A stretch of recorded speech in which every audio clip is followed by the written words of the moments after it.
ইব্রাহিম আলাইহিস সালাম তিনি যখন এই কালেমার দাওয়াত দিয়েছেন নমরুদের বিরুদ্ধে, নমরুদ বলেছে মান আসাদ্দু মিন্না কুওয়া, আমার চাইতে শক্তিশালী আর কে আছে? আনা রব্বুকুমুল আলা, আমি তোমাদের বড় প্রভু। নাউজুবিল্লাহ। কই থেকে একটা তুমি বলছো লা ইলাহা ইল্লাল্লাহ, আমি তো ইলাহ। হযরত ইব্রাহিম আলাইহিস সালামকে কালেমার দাওয়াত পেশ করার অপরাধে অগ্নিকুণ্ডের ভিতরে ফালাবার ব্যবস্থা হয়ে গেছে। আল্লাহ পাক সব ঘটনা কোরআনে বলে দিয়েছেন কিনা বলেন? কেন বললেন এই সমস্ত কথা? এই জন্য বলেছেন ফেরাউন মরে যাবে, নমরুদ মরে যাবে, কিন্তু তাদের প্রেতাত্মারা যুগে যুগে তারা বেঁচে থাকবে। আগুনের ভিতরে ফালাবার ব্যবস্থা হয়েছে। আল্লাহ পাক বলে দিয়েছেন আমার রাস্তায় যদি চেষ্টা করো, জিহাদ করো, আমার সাহায্য তোমরা পাবে। ওয়া কানা হাক্কান আলাইনা নাসরুল মুমিনিন, মুমিনদেরকে সাহায্য করা আমি আল্লাহর জন্য ওয়াজিব। সুবহানাল্লাহ বলবেন না? আলহামদুলিল্লাহ বলবেন না? আমার জন্য ওয়াজিব মুমিনদেরকে সাহায্য করা। ইব্রাহিম আলাইহিস সালামকে আগুনে ফেলানো হচ্ছে।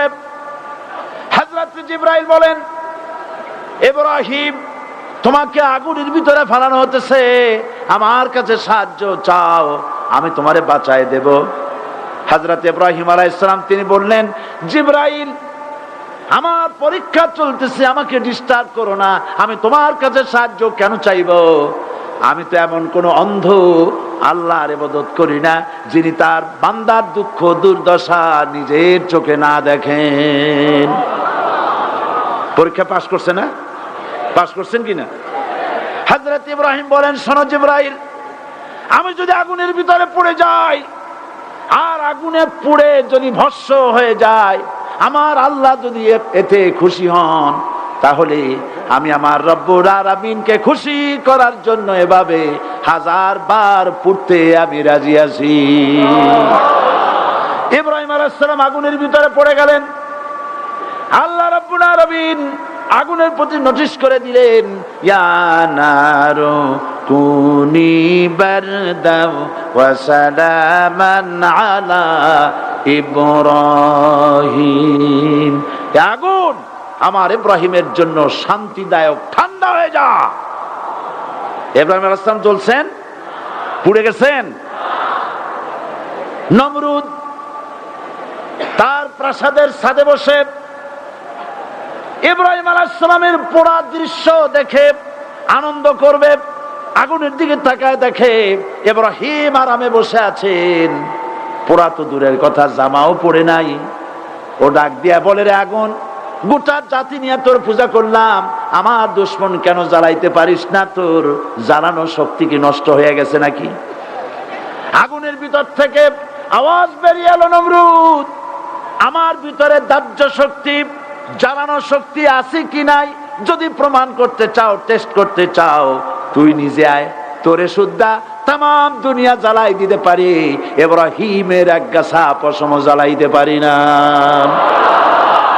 বিশ্বকবি আল্লামা ইকবাল কি সুন্দর করে বলেছেন, আজ ভি হো জু ইব্রাহিম কা ইমা पैदा आग कर सकती है एक अंदाज़े गुलिस्तां पैदा।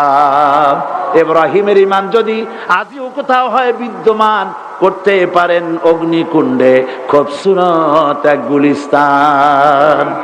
এখনো যদি ইব্রাহিমের সন্তানদেরকে আগুনের মধ্যে ফেলে দেওয়া হয়, আর ইব্রাহিম ঈমান যদি থাকে, আগুনকে ফুলের বাগান বানাবার ক্ষমতা আল্লাহর আছে। চিরকাল আল্লাহ পাক এই কালেমাকে দিয়েছেন আল্লাহর সার্বভৌমত্বকে প্রতিষ্ঠা করার জন্য। আয়াতুল কুরসি শুধু পড়ে বুকে ফু দেওয়ার জন্য নয়। পড়েন আমার সাথে, আল্লাহু লা ইলাহা ইল্লা হুয়াল হাইয়ুল কাইয়্যুম। দুনিয়ার সমস্ত পয়গম্বর অত্যাচারিত হলেন, শুধু তাই নয়, বিশ্ব নবী আখেরি জামানার পয়গম্বর নবী মুহাম্মদ রাসূলুল্লাহ সাল্লাল্লাহু আলাইহি ওয়াসাল্লাম জাতির কাছে আসলেন। তিনি এসে বললেন, ইয়া আইয়ুহান নাস কুলু লা ইলাহা ইল্লাল্লাহ। প্রথম দাওয়া শুনছেন কথা? রাসূলুল্লাহ বলছেন, ও জাতি, আমার রাসূল তো মক্কার রাসূল না শুধু, মদিনার রাসূল না শুধু, আরবি ভাষা ভাষীদের রাসূল না শুধু, আমার নবী কি নবী? চিল্লায় বলেন। তাই তিনি বলেছেন, ও বিশ্বের মানবতা, বিশ্বের মানব গোষ্ঠী, যদি মুক্তি পেতে চাও, নাজাত পেতে চাও, উচ্চারণ করো, বিশ্বাস করো, আমল করো, বলো লা ইলাহা ইল্লাল্লাহ। জোরে পড়েন, লা ইলাহা ইল্লাল্লাহ, লা ইলাহা ইল্লাল্লাহু মুহাম্মাদুর রাসূলুল্লাহ। আবু জাহেল বুঝছিল কলেমার অর্থ? কথা বলেন না কেন? আবু জাহেল বুঝছিল? উতবা, সাইবা, মুগিরার গোষ্ঠীরা বুঝছিল? বুঝেছে। তারপরে তারা চিন্তা করলো যে সর্বনাশ তো করছে, লা ইলাহা, কোন ইলাহ নাই, আইনদাতা নাই, বিধানদাতা নাই, তাহলে আমরা কি ঘরে বসে বসে কি করব? উনি নতুন একজন ইলাহ নিয়ে আসছে, আল্লাহ ছাড়া কোন ইলাহ নাই, তাহলে আমাদের কাজটা কি? প্রথমে তারা চেষ্টা করলো যে একটু দেখি নরম নরম ভাবে হয় নাকি। চলে গেল আবু তালেবের কাছে, আসেন হাদিসে বললো, আবু তালেব, তুমি তো কুরাইশদের নেতা, তোমার ভাইয়ের ছেলে কয়টাই কি? কি আশ্চর্যজনক কথা! লা ইলাহা ইল্লাল্লাহ, আল্লাহ ছাড়া কোনো ইলাহ নাই, তা আমরা করব কি? তোমার ভাতিজাকে বুঝাও লা ইলাহা ইল্লাল্লাহর দাওয়াত বন্ধ করে দিক, এর বিনিময়ে টাকা লাগে টাকা দেব, সোনা লাগে সোনা দেব, যত সুন্দরী মেয়ে চায় তাও দেব, নেতৃত্ব চায় তাও দেব, তবু যেন কালেমার দাওয়াত না দেয়। আসিনে কা হাদিসে আছে কিনা? নবীজি যখন বাড়ি ফিরলেন, চাচা আবু তালেব নিজের কলিজার টুকরা সন্তান হযরত জাফর আলীর চাইতে তিনি ভালোবাসতেন কলিজার মতো করে মুহাম্মদ সাল্লাল্লাহু আলাইহি ওয়াসাল্লামকে। বলছে, বাবা, এমন কথা